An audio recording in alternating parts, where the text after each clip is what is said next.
Hi hello moms വീട്ടിലേക്ക് എൻ്റെ എല്ലാ കൂട്ടുകാർക്കും സ്വാഗതം. അപ്പോൾ ഇന്നതാ നല്ല അടിപൊളിയായിട്ടുള്ള നല്ല ടേസ്റ്റിലുള്ള കിടിലനൊരു പാൽ കൊഴുക്കട്ടയുടെ റെസിപ്പിയായിട്ടാണ് വന്നേക്കുന്നത് കേട്ടോ. അപ്പോൾ നിങ്ങൾക്ക് എല്ലാവർക്കും ഈ വീഡിയോ ഇഷ്ടപ്പെടുമെന്ന് ഞാൻ കരുതുന്നു. അപ്പോൾ നിങ്ങൾ എന്നെ തുടർന്ന് സപ്പോർട്ട് ചെയ്യുക. അപ്പോൾ നമുക്ക് വീഡിയോയിലോട്ട് പോയാലോ. അപ്പോൾ അതിനായിട്ട് ഞാനിവിടെ ഒരു പാത്രം അടുപ്പത്ത് വെച്ചിട്ടുണ്ട്. അതിലേക്ക് ഞാൻ 1.5 കപ്പ് വെള്ളം, ഞാൻ എടുക്കുന്ന മാവിനനുസരിച്ചുള്ള വെള്ളം ഞാൻ ഒഴിച്ച് കൊടുക്കുന്നുണ്ട്. അപ്പോൾ ഈ വെള്ളം ഒന്ന് നല്ലപോലെ ഒന്ന് തിളച്ച് വരട്ടെ. അപ്പോൾ അതിലേക്ക് ഞാനൊരു 2 ടേബിൾ സ്പൂണ് കടലപ്പരിപ്പ് കുതിർത്ത് വെച്ചിട്ടുണ്ട്. അതിൽ കുറച്ച് കടലപ്പരിപ്പ് നമുക്കിതിലേക്കൊന്ന് ഇട്ട് കൊടുക്കാം. അപ്പോൾ അത് നല്ലപോലെ ഒന്ന് വെള്ളം വെട്ടി തിളച്ച് വരട്ടെ. ഇനി ഇതിലേക്ക് ആവശ്യത്തിനുള്ള ഉപ്പും കൂടെ നമുക്ക് ചേർത്ത് കൊടുക്കാം. അപ്പോൾ ഈ വെള്ളം നല്ലപോലെ ഒന്ന് തിളച്ച് വരണം. നല്ലപോലെ ഒന്ന് വെട്ടി തിളയ്ക്കുമ്പോൾ നമുക്ക് ഒരു ചെറിയ പീസ് ശർക്കരയും കൂടെ നമുക്കതിലേക്ക് ചേർത്ത് കൊടുക്കാം. അപ്പോൾ എല്ലാം കൂടെ നല്ലപോലെ ഒന്ന് തിളച്ച് വന്നിട്ടുണ്ട്. ഇനി ഞാനിവിടെ 1 കപ്പ് അരിപ്പൊടി എടുത്ത് വെച്ചിട്ടുണ്ട്. അപ്പോൾ അതിലേക്ക് നമുക്ക് കുറേശ്ശെ ഇട്ട് കൊടുത്ത് ഒന്ന് ഇളക്കിയെടുക്കാം. അപ്പോൾ ഈ വെള്ളം കറക്റ്റ് അളവാണ് കേട്ടോ. അപ്പോൾ നിങ്ങളെടുക്കുന്ന പൊടിയുടെയും അതുപോലെ തന്നെ അളവിൻ്റെ അനുസരിച്ചിരിക്കും. അപ്പോൾ ഞാനിപ്പോൾ 1 കപ്പ് പൊടിക്ക് 1.5 കപ്പ് വെള്ളം എടുത്തിട്ടുണ്ട്. ഏത് കപ്പിലാണോ അരിപ്പൊടി അളന്നെടുക്കുന്നത് ആ കപ്പിൽ തന്നെ 1.5 കപ്പ് വെള്ളം ഞാൻ എടുത്തിട്ടുണ്ട്. ഇപ്പോൾ നല്ലതുപോലെ ഒന്ന് കുഴച്ചെടുത്തിട്ടുണ്ട്. നമുക്കിനി ഇത് കൈകൊണ്ടൊന്ന് കുഴച്ചെടുക്കണം. ഇനി ഇതിലേക്ക് ഞാൻ 1 ടീസ്പൂൺ നിറച്ച് വറുത്ത എള്ളില്ലേ, അത് കൂടെ നമുക്കിതിലേക്ക് ചേർത്ത് കൊടുക്കാം. അതിന് ശേഷം നമുക്ക് ചെറിയ ചൂടുണ്ട് കേട്ടോ, കൈ നല്ലപോലെ ഒന്ന് നമുക്കിതൊന്ന് കുഴച്ചെടുക്കാം. അപ്പോൾ ആദ്യമായിട്ട് ചെയ്യുന്നവരൊന്നും ഇങ്ങനെ ഈ ചൂടോടുകൂടി ഒന്നും കൈ കൊണ്ട് വെക്കരുത് കേട്ടോ. അപ്പോൾ കൈ പൊള്ളിപ്പോവും. അപ്പം പാചകം ഒട്ടും അറിയാത്തവരും അങ്ങനെ ട്രൈ ചെയ്യാൻ ശ്രമിക്കരുത്. അപ്പോൾ ഇപ്പോൾ നല്ലപോലെ കുഴച്ചതാ എടുത്തിട്ടുണ്ട്. ഇനി ആ കുഴച്ച മാവിൽ നിന്ന് ഞാനൊരല്പം മാവെടുത്ത് മാറ്റി വയ്ക്കുന്നുണ്ട് കേട്ടോ.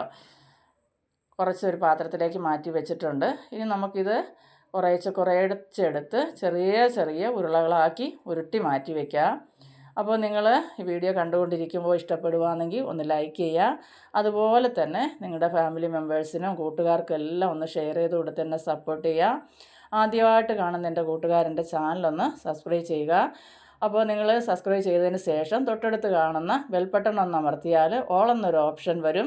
അതുകൂടെ കൊടുക്കുകയാണെങ്കിൽ ഞാനിടുന്ന എല്ലാ വീഡിയോയുടെയും നോട്ടിഫിക്കേഷന് അതാത് സമയം നിങ്ങൾക്ക് ലഭിക്കുന്നതായിരിക്കും. ഇപ്പോൾ ഞാനിതാ ആ മാവെല്ലാം ചെറിയ ഉരുളകളാക്കി എടുത്തിട്ടുണ്ട്. ഇനി നമുക്കൊരു പാൻ അടുപ്പത്ത് വെച്ച് കൊടുക്കാം. അതിലേക്ക് ഞാൻ നെയ്യ് ആവശ്യത്തിന് ഒഴിച്ച് കൊടുക്കുന്നുണ്ട്.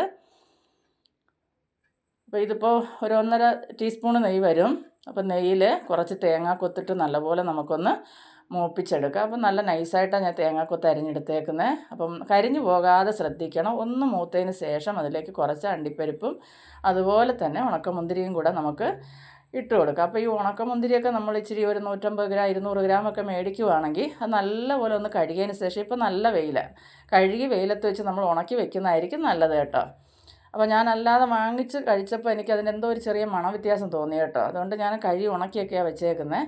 ഇപ്പോൾ വീണ്ടും ഞാനിതാ ഒരു പാത്രത്തിൽ ഒരല്പം വെള്ളം ഒഴിച്ച് കൊടുത്തതിന് ശേഷം കുറച്ച് 1 ടീസ്പൂണ് കടലപ്പരിപ്പ് കുതിർത്തത് ബാലൻസ് ഉണ്ടായിരുന്നു, അതും കൂടി ഇട്ട് കൊടുത്തിട്ടുണ്ട്. ഇനി നമുക്ക് ശർക്കര ഞാനിവിടെ ഉരുക്കി വെച്ചിട്ടുണ്ട്, പാവ് കാച്ചി വെച്ചിട്ടുണ്ട്. അത് നമുക്ക് അരിച്ചതിലേക്ക് മധുരത്തിനനുസരിച്ച് ഒഴിച്ചു കൊടുക്കുക. എത്ര മധുരം വേണോ അതിനനുസരിച്ച് കേട്ടോ. അതിന് ശേഷം നമുക്ക് ആവശ്യത്തിനുള്ള വെള്ളവും കൂടെ ചേർത്ത് കൊടുക്കാം. അപ്പോൾ ഇനി ഇതെല്ലാം നല്ലപോലെ ഒന്ന് തിളച്ച് വരട്ടെ. അപ്പോൾ ഈ മധുരം എല്ലാം ബാലൻസ് ചെയ്തൊരു നല്ല ടേസ്റ്റ് കിട്ടാനായിട്ട് ഒരു അല്പം ഉപ്പ് കൂടെ നമുക്കിതിലേക്ക് ചേർത്ത് കൊടുക്കണം. അപ്പോൾ നമ്മൾ പായസമൊക്കെ ഉണ്ടാക്കുമ്പോൾ ചേർക്കാറുണ്ടല്ലോ. അപ്പോൾ ഇപ്പോൾ നമ്മുടെ ആ ശർക്കരപ്പാനി എല്ലാം തിളച്ച് വന്നിട്ടുണ്ട്. ഇനി നമുക്ക് ഉരുട്ടി വെച്ചിട്ടുള്ള ഈ അതിലേക്ക് നമുക്ക് ഇട്ട് കൊടുക്കാം. അപ്പോൾ അതിൽ കിടന്ന് അതൊന്ന് നല്ലപോലെ ഒന്ന് തിളച്ച് വെന്ത് വരട്ടെ. നമുക്കിതൊന്ന് അടച്ച് വയ്ക്കാം.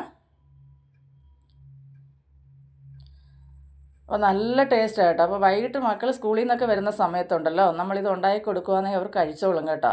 അപ്പം മധുരം ഉപയോഗിക്കാൻ പാടില്ലാത്തവർ ഇത് ചെയ്ത് ഉപയോഗിക്കേണ്ട. മധുരം ഇഷ്ടമുള്ള മക്കൾക്കൊക്കെ ഉണ്ടാക്കി കൊടുക്കാം കേട്ടോ. അപ്പോൾ ഞാൻ ആ മാറ്റി വെച്ചിരുന്ന മാവ് ഞാനൊരല്പം വെള്ളം എടുത്ത് കലക്കി ഇവിടെ മാറ്റി വെച്ചിട്ടുണ്ട് കേട്ടോ. വെള്ളത്തിൽ ചാലിച്ചതാണ് വെച്ചിട്ടുണ്ട്. ഇപ്പോൾ ഇത് നല്ലപോലെ ഒരു 3-4 മിനിറ്റ് നല്ലപോലെ തിളച്ചിട്ടുണ്ട് കേട്ടോ. ഇനി ഇതിലേക്ക് ഈ മാവ് കലക്കി വെച്ചതും കൂടെ ഇതിലേക്ക് നമുക്ക് ഒഴിച്ചു കൊടുക്കാം. അപ്പോൾ ഈ എള്ള് പൊരിച്ചെടുത്തതിൻ്റെ മണം നല്ല മണമാണ് കേട്ടോ. അതുപോലെ തന്നെ നമ്മുടെ ഇടയ്ക്കിടയ്ക്ക് ആ കടലപ്പരിപ്പും തേങ്ങ നമ്മൾ മൂപ്പിച്ചിട്ടില്ലേ, തേങ്ങ ഇതൊക്കെ കിട്ടുമ്പോൾ നല്ല രസമാണ്. ഇനി ഇതിലേക്ക് നമുക്ക് ഏലക്ക പൊടിച്ചതും കൂടെ ചേർത്ത് കൊടുക്കുക. അപ്പോൾ ഞാൻ ഏലക്ക പഞ്ചസാരയും ചേർത്താൽ പൊടിച്ച് വെച്ചിരുന്നേ, അത് ചേർത്ത് കൊടുത്തിട്ടുണ്ട്. ഇനി നമുക്ക് നല്ല തിക്കായിട്ടുള്ള തേങ്ങാപ്പാൽ ഇതിലേക്ക് ഒഴിച്ചു കൊടുക്കാം. അപ്പോൾ തേങ്ങാപ്പാൽ ഉണ്ടാക്കിയെടുക്കുന്നത് നല്ലത്. പശുവും പാലാണെങ്കിലും കുഴപ്പമൊന്നുമില്ല കേട്ടോ, ഞാൻ അങ്ങനെയും ചെയ്യാറുണ്ട്. അതൊക്കെ നിങ്ങളുടെ ഇഷ്ടത്തിനനുസരിച്ച് ചെയ്യുക. അപ്പോൾ അതിന് ശേഷം നമുക്ക് ഇതിലേക്ക് നമ്മൾ വറുത്ത് വെച്ചിട്ടുള്ള ഉണക്കമുന്തിരിയും തേങ്ങാക്കൊത്തും എല്ലാം ഇതിലേക്ക് ആ നെയ്യോട് കൂടി തന്നെ നമുക്ക് ഒഴിച്ചു കൊടുക്കാം. അപ്പോൾ ഒത്തിരി നെയ്യൊന്നും അതിലില്ല, ഒരല്പം മാത്രമേ ഉള്ളൂ.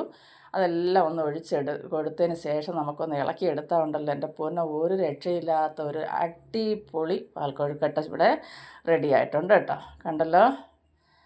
അപ്പോൾ കഴിക്കാനും ഒക്കെ നല്ല ടേസ്റ്റാണ് കേട്ടോ. ഒന്ന് ഉണ്ടാക്കി നോക്കുക.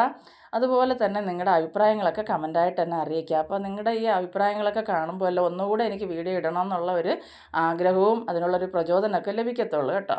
അപ്പോൾ നിങ്ങളുടെ അഭിപ്രായങ്ങൾ എന്ത് തന്നെ ആയാലും അത് കമൻറ്റായിട്ടൊക്കെ അറിയിക്കുക. നിങ്ങളുടെ സപ്പോർട്ട് കൊണ്ടാണ് ഞാൻ ഇത്രയും എത്തിയത്. തുടർന്നും നിങ്ങളുടെ സപ്പോർട്ട് എനിക്ക് വേണം. അപ്പോൾ ഉറപ്പായിട്ടും നിങ്ങളുടെ സപ്പോർട്ട് ഉണ്ടെങ്കിൽ ഉറപ്പായിട്ട് എനിക്കിതിൽ മുന്നേറാൻ പറ്റും. തീർച്ചയായും ഇന്നിങ്ങനെ താഴോട്ടാണ് എൻ്റെ വീഡിയോ എല്ലാം കിടക്കുന്നത് എനിക്കറിയാം. പക്ഷേ ഒരു ദിവസം ഉറപ്പായിട്ട് ഞാനിത് മുന്നോട്ട് കയറി വരാൻ എനിക്ക് പറ്റും.